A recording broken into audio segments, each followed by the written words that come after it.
Freedom's the answer. What's the question? You're listening to Ernest Hancock. No wrong, no right. I'm gonna tell you there's no black and no white.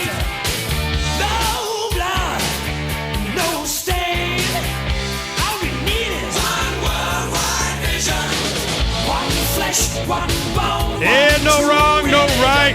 You know, no left, no right. There's just U.S. government says, don't worry about it, pay no attention, move along, there's nothing to see here. Well, we had plenty to see back in the SNL, and being from Arizona here, we lived it up close and personal. And in 2002, December 2002, I could see it building up again. The same speculative investment, the same kind of game in the system, the same. And I wrote an article and or an email, and it went out. And Lou Rockwell asked me to go ahead and, correct my spelling and get a little more detailed and whatever. And it was the first time that I had written an article for LouRockwell.com. And I go, okay, I'll give you my perspective. And the title of it, Sell Your House Now.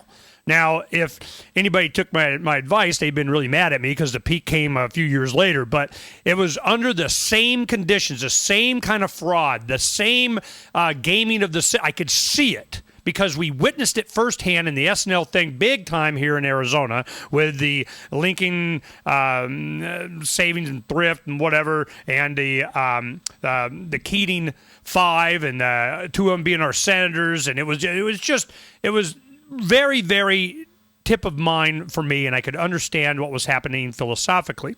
Now, what Greenspan did is they just kept, lowering the interest rate down to nothing, and they really pushing this subprime lending and the fraud that was going on in mortgages and so on. But we have William Black on, the author of The Best Way to Rob a Bank is to Own One. And I want to ask you this, William.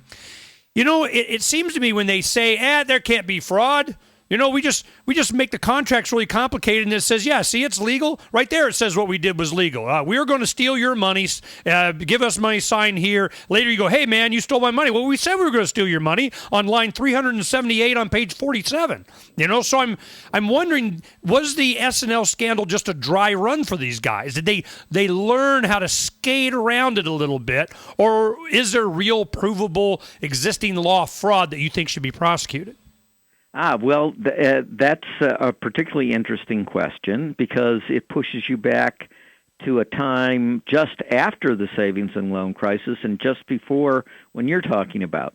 So we were the regional regulators for the Office of Thrift Supervision. Okay, now are you saying you were employed as one of the regulators? Right. I was a regulator in this era, and it was so we were the region for the West region of the country.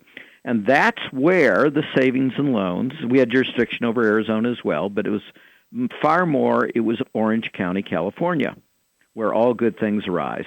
And they were started getting really big into non-prime loans, particularly liar's loans, in 1990 and 1991.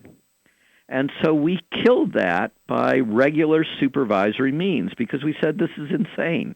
This is going to cause massive losses.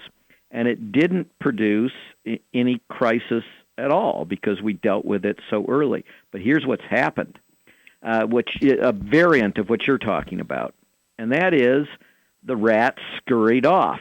And they scurried to start mortgage banking firms, because they weren't regulated by the federal government.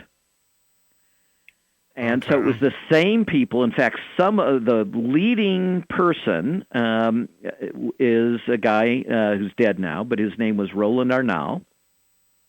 And he had a big California SNL that did these loans. We stopped him. And so he gave up his federal charter and any federal deposit insurance to start one of these unregulated mortgage bankers, and it became known, he changed the name to AmeriQuest. Eventually, 49 of the 50 state attorney generals sued him for fraud and predatory lending, and the FTC, the Federal Trade Commission, sued him, and he settled for hundreds of millions of dollars, and then we made him our ambassador to the Netherlands. What? Okay, who? Now who did? Clinton, Bush, who? This is Bush. And Bush did because of the most traditional of reasons, of course. Money. Yeah, he was the largest contributor to Bush in some of these years. Now, don't worry about it. We got a job for you. All right. Yeah, and, if you think I'm being partisan, hell no. Roland Arnall started out as being a big Democratic contributor until he blamed the Democrats for cracking down on the regulations under Clinton, so he switched to Bush. There's no partisanship in ripping people off. Not in the thieves. You're right. They love to rip them off, and they'll use anybody to do that. So, okay, well, go ahead and finish your thought. Go ahead. So that's where they learned, and that's why I said deterrence is only semi-effective if there's a place they can escape to a regulatory black hole. And they're good at creating, through these political contributions, these kinds of regulatory black holes. But no, in general, the S&L folks were convicted of frauds, and the overwhelming majority actually went to prison. And that meant that they weren't around to be the frauds this time around. So it tended to be the next generation of frauds, and that's actually a good thing, because the S&L guys were actually far more clever than these folks. These folks were easy to stop. I mean, seriously, how hard is it to figure out as a regulator that something that the trade calls a liar's loan probably shouldn't be done? Okay, now let me go ahead and ask this question, and you're the guy to ask. If I had a new financial instrument that I made up, okay, I got derivatives, I got this, I got that, I made it up, and it says right here what we're going to do. And you do it, and people lose money, and you go, hey, man, it says right here on line 37 that, we're not responsible for, and you did it anyway because we paid our Moody's buddy to give me a AAA, and this guy said it was okay, and this guy, made 16% return on, and this, and you wanted a little piece of, and now you're complaining, okay? So, how far off am I there? That usually is not what happened, but you are right in a variant, and indeed you mentioned one of the key names. That's what Moody's and S&P and Fitch, the three big rating agencies, do.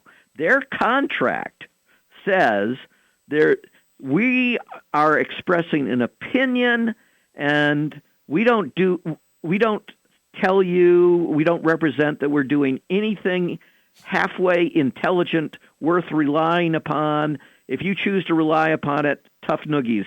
Okay. Now let me stop you right there.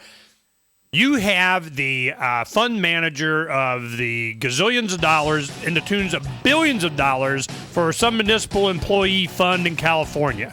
And they need a AAA rating from somebody in order to transfer that cash over to their new buddy over here that got them some golf fees and hookers, okay? When they get that AAA rating, it's based on what? A law that just requires it and it's an opinion, or it has more weight? We're going to find out when we come back with William Black in just a little bit.